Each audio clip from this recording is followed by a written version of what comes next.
Il y avait, caché entre deux montagnes, un lac dont peu de gens parlaient. On l'appelait le miroir d'eau. Non pas parce qu'il était beau, mais parce qu'il était étrange. L'eau n'y bougeait jamais, pas une vague, pas une ride. Même le vent semblait l'éviter. Ceux qui s'en approchaient disaient que c'était comme regarder à l'intérieur de soi, et c'était justement ce qui dérangeait. Un jour, un jeune homme arriva dans le village, ambitieux, sûr de lui. Il entendit parler du lac. On lui dit « Tu peux y pêcher, mais attention, ce que tu trouveras, c'est peut-être pas ce que tu veux. » Il rit, se moqua. « Je suis le meilleur pêcheur de ma région, un lac ne va pas m'effrayer. » Et il monta vers l'eau. Arrivé là-haut, il trouva un vieil homme assis sur une pierre, ligne tendue, calme. Le jeune posa ses affaires, regarda le lac. Une eau parfaite, claire, immobile, inquiétante. Et pourtant, pas un seul poisson ne sautait. Le jeune lança sa ligne, attendant un frisson, une tension, une prise. Rien. Il fixa l'eau. Et là, il vit un reflet. Mais ce n'était pas vraiment le sien. Son visage semblait différent, plus tendu, plus dur. Ses yeux, pleins d'orgueil. Il secoua la tête, jeta à nouveau sa ligne. Rien. Encore et encore. Des heures passèrent, et toujours ce reflet, comme un miroir de ses émotions. Il se leva, frustré. Ce lac est vide, il est maudit. Le vieux leva les yeux.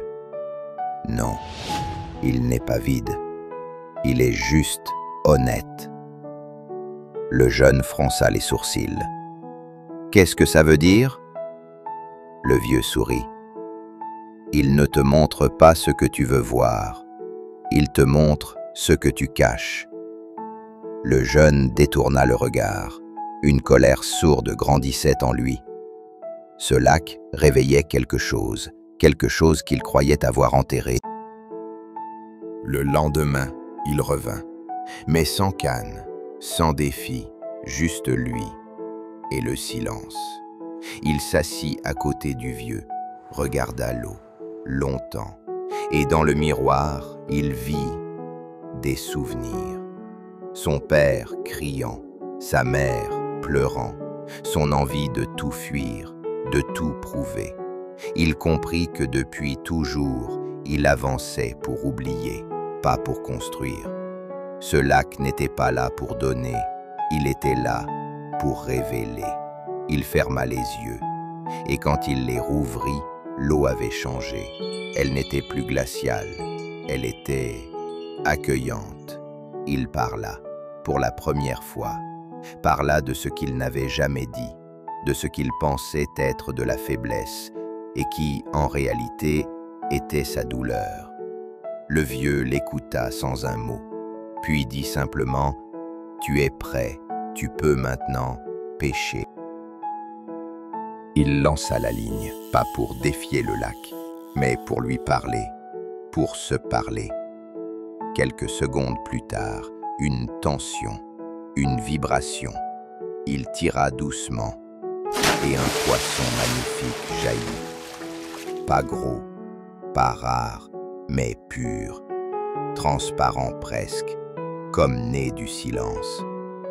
Il le regarda, puis le relâcha. « Ce n'est pas pour ça que je suis venu. » Le vieux hocha la tête fier. « Exact, parce que maintenant, tu sais. » Le jeune se leva, et pour la première fois depuis longtemps, il se sentit léger, comme si le miroir l'avait lavé de ce qu'il portait. En redescendant vers le village, il se retourna une dernière fois. Le lac était toujours là, immobile, mystérieux, mais il savait que désormais, il n'avait plus peur de ce qu'il verrait dedans. Parfois, ce que tu appelles vide est juste un miroir, et ce n'est pas ce que tu regardes, c'est ce que tu refuses d'y voir. Le jour où tu regardes s'enfuir, ce jour-là, Tu ne pêches pas un poisson, tu pêches une partie de toi-même.